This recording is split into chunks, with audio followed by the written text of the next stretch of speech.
All right. Well, welcome to another Local Heroes program.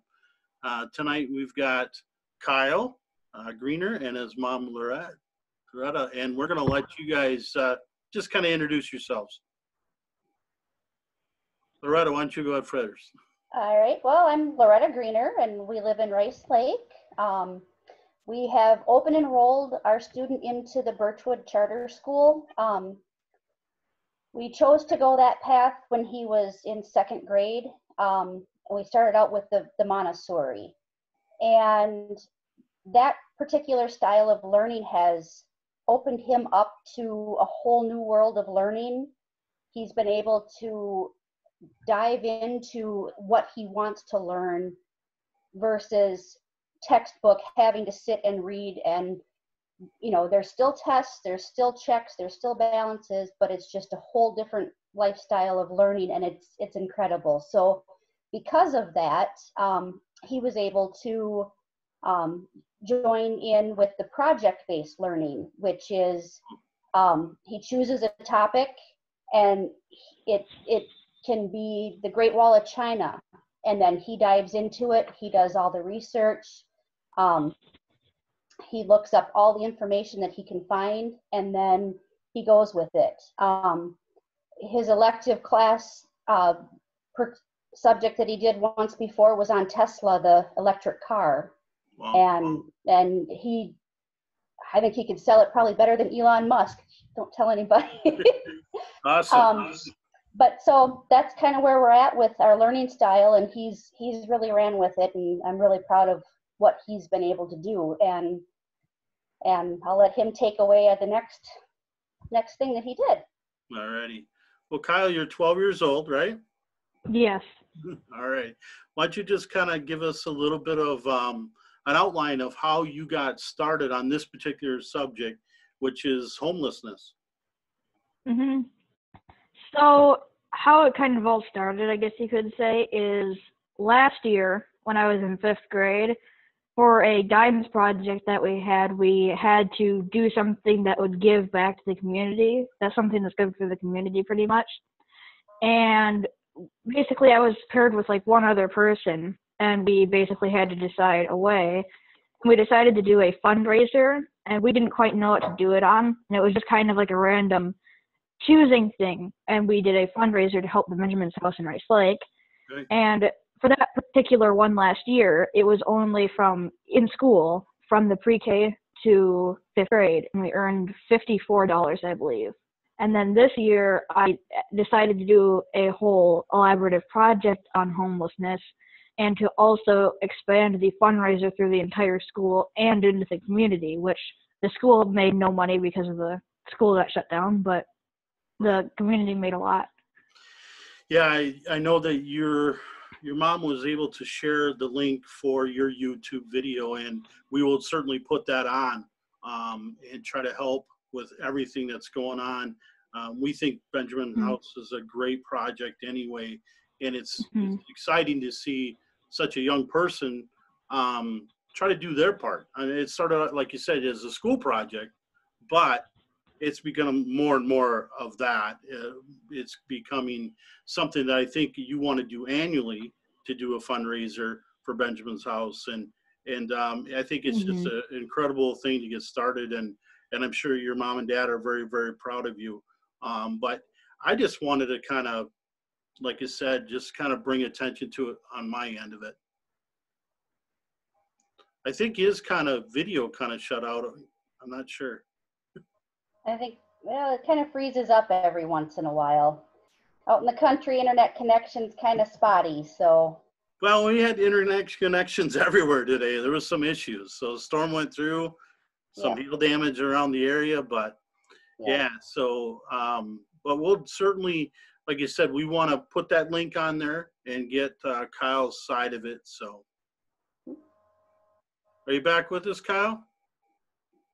Yep, I'm here. There you go. Okay. There you go. I wasn't sure if you were lost here or not, but again, we're going to put the link up, and I've already written down March 2nd, 2021. Hopefully we can come back with you and try to help promote it even on another side of it. So, I mean, I don't know exactly the time frame, but based on what you had done in the past, I know it's right around that area. And if there's anything, you know, I can do or the community can do, we certainly would love to help you out. We want to thank the sponsors that have helped you. We will put that list up on this program too. So. Okay. Awesome. So how do you feel about the whole school getting cut short a little bit? That kind of bums out a lot of people. I know a lot of kids are wanting to go back. So. Yeah. So from actually just like a kid's point of view, yeah, I mean, it's nice to have at home because they get to choose their own schedule, and for the particular way that we learn, like my mom was saying, it's pretty much just because we are on a computer all day anyhow. Yep. So it's pretty much just taking your computer and putting it at home. Perfect. But as far as the fundraiser, that definitely cut out a lot that I think could have been earned. Because I could have earned quite a bit more if I would have had it at school, especially since I expanded it to all the grades. Sure. So. Yeah, but it sounds like you had 16 days and you raised how much money? $250.10. Oh, that's awesome. Yep, and that was just in 16 days, and that was also with a lot of the businesses that had to shut down as well because they were considered a non-essential. You know, you don't think anything like this would ever happen in a lifetime. You know, I never thought it would happen in my lifetime, and it's affected a lot of people. And I guess one of the things that I thought about was what we're feeling right now, this crunch, this worry. This is what the homeless are feeling every day. So it's I think it's really cool that a lot of people still found it in their hearts, even though we were in the middle of, you know, it was the beginning of the shutdown and the beginning of all of this, but people still found it in their hearts to, you know, to donate, and that was really awesome. Yeah, I totally agree. I mean, it's really, again, we talk about a young man that's 12 years old that had the initiative to do this. And it sounds like it's obviously very driven. I've known you and your husband for quite a few years, and I known Kyle. He was quite young the last time I seen him. He's gotten taller, so I could tell by that. But it's been a few years since I've seen you guys on a fairly regular basis through different events and etc.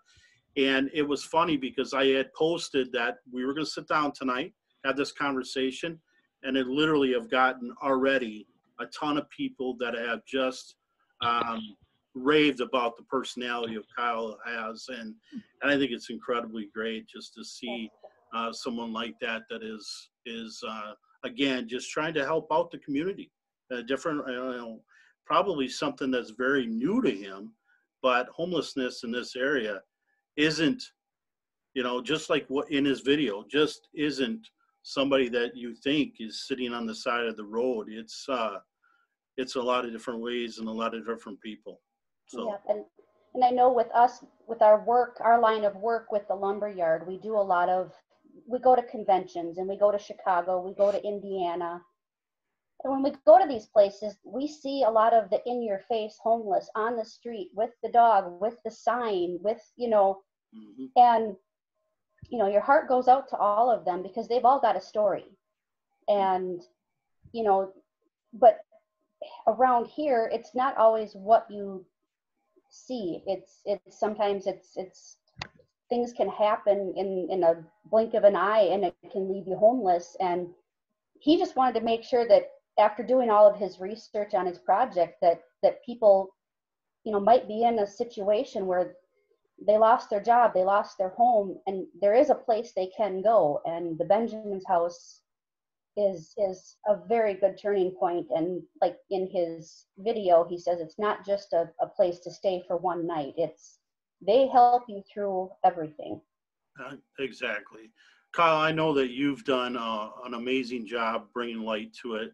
I really, like you said, I sat and watched the 20-minute video that you put on, this presentation that you put on, and I was blown away by the stats, the details that you put in. Again, we're in this area, we don't really see it as much, but there are certainly a lot of people out there that are struggling. And I feel like with the coronavirus and things of that nature, we're going to see it. We're going to see it even more, that people are going to struggle with different things. And we're glad that we can bring attention to you, and you know, decided that just when your mom reached out to me, sent me an email, I was just super excited to sit down with you. And like you said, it's been quite a few years since I've seen you, and I'm just I'm happy that we can, you know, label you a local hero for doing your part with Benjamin's House. And I know it's a good program. So is there anything else that that you have desires to help out with, or is this going to be your main function as far as a fundraiser?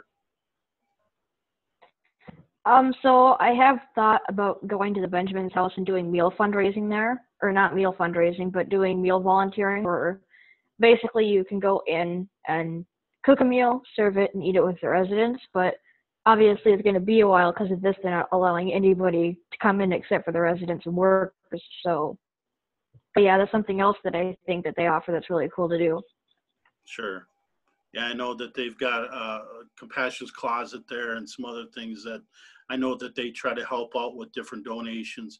Again, we just wanted to shine the spotlight on you as far as, you know, what you're doing. And again, for a 12-year-old to step outside of what normal 12-year-olds are doing, I guess, you know, it's a lot of video games, and it's not that it's a, you know, that's a bad thing, but it's just amazing when you see someone that goes above and beyond. And that's, you know, really has to do with your upbringing, your mom and dad, you know, helping you out and getting you focused. And it sounds like the Birchwood School is a great fit for you and everything else. It sounds like the curriculum is just suits you really well. So I'm excited to, you know, name you another local hero. I've got a little deal that I'm going to send to you. I want you to send me a picture when you get it all done. And again, March 2nd, 2021, I'm going to reach out and make sure that we stay connected. If you need anything before that, you know how to get a hold of me, okay? Yep. Yeah. All right. That's awesome. Thank you, Tony. I appreciate it. Yeah, no problem. You couldn't get Brent on camera at all? No, he's like, no, that's okay. You guys got it. Okay, well, tell him I said hi. And we will do that. Yeah, and he fixed the internet, so we're good. He did. He got the internet up and running. So, no, and like I said, if you guys got 20 minutes and you can watch his video, his link, it's. Yeah. I think he did a pretty good job considering we had, you know, kind of a makeshift video stand set up, but. Yeah, I should send you that video. Yeah. That's something. That's something. Yeah, we need some blooper outtakes and stuff. That'd be great. That'd be super great. Yeah. Now. Oh yeah, we can send you bloopers. Well, I'm definitely going to send you a link or put out the link so we can see everybody can look at that video. Like I said, I think it was a great presentation. It's done very, very well. And I was just kind of blown away at all the stats that were there. And it's an amazing deal. So I think your mom and dad should be very proud of you, Kyle. I appreciate you, you know, stepping up for your community and helping out everybody, especially the homelessness that's in this area. So, yeah. All righty. Awesome. Well, thank you for your support and help too, Tony. Because like I said, I mean, he's hoping next year, you know, we won't have, you know, hopefully won't have this virus going around, and he can get his fundraiser out maybe for a whole month. Right. He chose just a small window, because sometimes when you leave it out for too long, it just kind of gets set off to the side and kind of forgotten about. And so he was just kind of keeping a small window just to see how it would go. And, you know, luckily he was able to get it out before everything shut down, and he was able to have a lot of people, you know, pour their hearts into that, and that was awesome. So it's a huge thank you to the community as well for everybody that helped donate. I mean, he couldn't have made it without your help. I know. I appreciate that. And again, $250.10. We're not going to forget about that 10 cents. Not that 10 cents. Right. Nope. We make sure that every dime goes back into Benjamin's House, and it's an amazing amazing job that you're doing, and anything we can do to help promote it, you let us know, okay? Yep. All right. Thank you, guys. Yeah, thank you. All right. Bye-bye.